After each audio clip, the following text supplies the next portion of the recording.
Hello and welcome to the Minimum Competence episode for Wednesday, November 8th, 2023. I'm your host for today, Andrew Leahy, a tax and technology attorney from New Jersey. In today's episode, we have Big Law bonus season begins. Cravath adds a non-equity partner tier. Ivanka to testify. WeWork wants to restructure. Amazon previews its antitrust defense plan. And Column Tuesday on a Wednesday about the legacy of George Steinbrenner vis-a-vis the federal estate tax. Let's harvest the vegetables and herbs before the first frost gets them and move today's legal news into the greenhouse, and also read it. But first, a quick note here at the top of the show. In the last few days, we have seen an exponential growth in listeners to Minimum Competence, and we are overjoyed and humbled by the attention. We are also, however, curious. How did you all come to find our show? Were we mentioned somewhere? Inquiring podcast hosts want to know, so drop me a line if you're listening with a quick note on how you found us, especially if you did so in the last day or so. My email is andrew@leahy, Leahy.org. Thanks so much. On this day in legal history, the Trent Affair occurred during the U.S. Civil War. The USS San Jacinto stopped the British mail ship Trent and arrested two Confederate envoys on board, leading to a diplomatic crisis between the UK and the United States. On the 8th of November, 1861, a diplomatic incident with potential major ramifications for the U.S. unfolded as Captain Charles Wilkes of the U.S. Navy seized two Confederate diplomats from the British vessel, the Trent.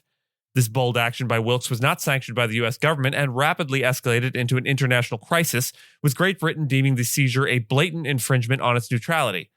The Confederacy had hoped that the envoys, James Mason and John Slidell, would secure recognition and support from Britain and France, but their capture threatened to pivot the two powers from neutrality to active opposition against the Union.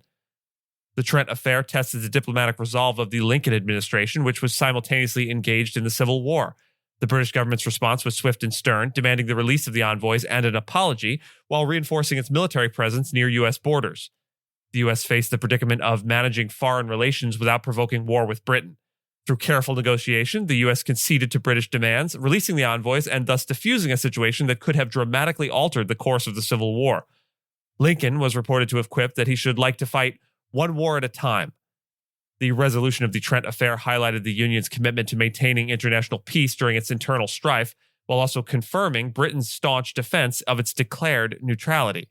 On Britain's side, the diplomatic crisis was occurring at the same time as a scandal in the royal family and before a terminally ill Prince Albert, consort to Queen Victoria. In the tense days leading up to Prince Albert's death, he played a pivotal role in steering the British response to the Trent Affair. His influence led to the critical offer to the United States that an apology would suffice, coupled with the release of the detained Confederate envoys, to prevent hostilities. President Lincoln, aware of the perils of dual conflicts, agreed to these terms. As Britain mourned Prince Albert in the days to come, Lincoln expressed his condolences to Queen Victoria, underscoring the amicable relations between the nations. This gesture of diplomacy and shared sorrow laid the groundwork for a reciprocal display of sympathy from Queen Victoria when she later reached out to Mary Lincoln upon President Lincoln's assassination, highlighting a personal bond formed amidst national crises. Milbank LLP has initiated the bonus season in the legal industry by increasing associate salaries by $10,000 and announcing annual bonuses. Salary range for associates at the firm now stands between $225,000 and $425,000, with bonuses reaching up to $115,000. The firm's chairman, Scott Edelman, attributes this to the firm's sustained higher activity levels and anticipates this trend to continue. This move may influence other major law firms to adjust their salary structures to stay competitive. Despite a quieter transactions market, the legal industry is expected to maintain the current bonus scale. The announcement is part of a broader trend where law firms announce year-end bonuses towards the end of the year, often leading to a series of matching bonuses across firms. Keeping in the big law vein, Cravath, Swain & Moore has introduced a salaried partner tier, reflecting a shift among elite Wall Street firms to adapt their compensation structures in the face of new market pressures. This move aims to retain key talent and maintain competitiveness, offering salaries to partners rather than shares in firm profits. The firm, known for its high-profile client work and traditional business model, has also relaxed its seniority-based pay system.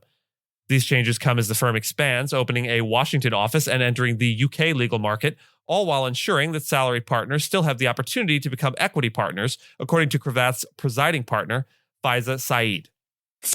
Ivanka Trump is scheduled to testify in a civil fraud trial today involving her father, Donald Trump's business practices. This trial, initiated by New York Attorney General Letitia James, alleges that the Trump family business inflated asset values. Judge Arthur Engoron has found evidence of fraud and is contemplating penalties.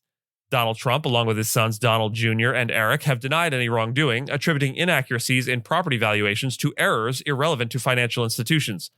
Ivanka was not deeply involved in the Trump Organization's operations during Trump's presidency and was dismissed from the case by an appeals court. The lawsuit seeks substantial fines and business restrictions against the Trumps amid other legal challenges the former president faces. I did everything right and they indicted me.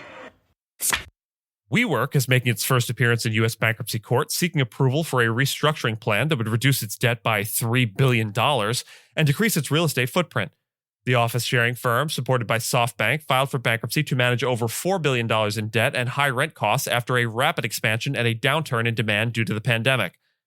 Despite renegotiating hundreds of leases, WeWork is looking to exit 69 more, including 41 in New York. U.S. bankruptcy law may give WeWork the leverage needed to reject these leases. The company, with $164 million in cash, is asking the court to allow the continuation of employee and critical vendor payments during the restructuring process.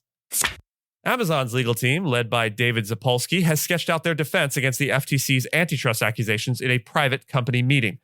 Zapolsky called the company's actions absolutely defensible behavior and quoted Taylor Swift to underscore the company's stance against criticism. The FTC's lawsuit claims that Amazon has created an illegal monopoly by restricting sellers on its platform from offering lower prices on competing platforms. Amazon refutes these allegations, arguing that showcasing higher-priced products would undermine customer trust. The company, which has been under investigation for 4 years, may be forced to divest assets if the lawsuit succeeds. Zapolsky also addressed the FTC's criticism of Amazon's logistics services, emphasizing that their use is optional for sellers. He reassured employees that Amazon is familiar with such legal challenges and is prepared to defend its practices in court. My column this week is on the importance of the federal estate tax as a mechanism for combating wealth inequality. The federal estate tax, designed to prevent wealth accumulation across generations, is exemplified by the case of George Steinbrenner, who passed away in 2010, a year when the estate tax was not in effect.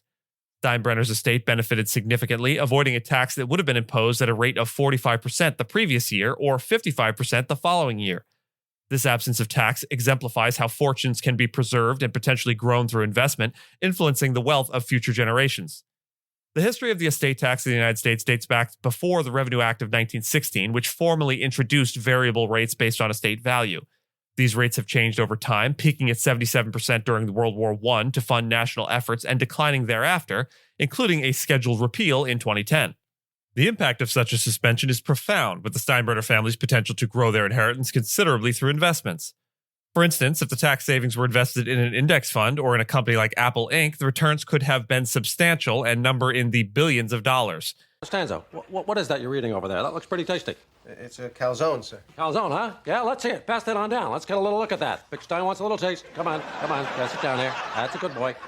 The Tax Cuts and Jobs Act of 2017 further altered the estate tax landscape by doubling the exemption amounts, resulting in significant revenue loss for the government. This legislative change is temporary, however, and set to expire in 2025. The Penn-Wharton budget model suggests that without these cuts, the revenue generated could have been 9 times greater, illustrating the potential role of the estate tax in federal revenue generation. As wealth inequality continues to rise, the estate tax serves as a crucial tool in the pursuit of economic equity. Its effectiveness has waned over the decades due to increasing exemptions and decreasing rates. The upcoming expiration of the TCJA's provisions is an opportunity to reassess and restructure the estate tax to better align with its original intent. Reducing the exemption threshold and increasing rates could serve as a step toward mitigating wealth disparity, emphasizing the tax's role in promoting a more balanced economic landscape. And with that, I thank you so much for listening to Minimum Competence, your daily news podcast for lawyers. If you're looking for more than Minimum Competence, links to further reading on all the topics touched on today are in the show notes. If you have any questions or story suggestions, you can find us on Mastodon on the esq.social instance. I'm at Andrew, and my co-host Gina is at Gina. The views, thoughts, and opinions expressed in this podcast are those of the hosts and do not represent those of any organization we may be affiliated with. Nothing here should be construed as legal advice because it is not legal advice. And reviews go a long way towards helping new listeners to find our show. If you have a moment and can leave a rating or review on your podcast player, we'd sure appreciate it. And if you know someone that might be interested in a story we cover, consider sending them the episode. Minimum Competence is available at minimumcomp.com and wherever you get your finely crafted podcasts. If you haven't checked out the website in a while, give it a look. There are complete transcripts and resources for each episode and its corresponding segments, as well as an opportunity to receive new episodes in email newsletter form. All of the links to stories we cover will also be available on links.esq.social, which is our link aggregator in the Fediverse. We'll see you back here tomorrow, and until then, consider. The early bird gets the worm, but the second mouse gets the cheese.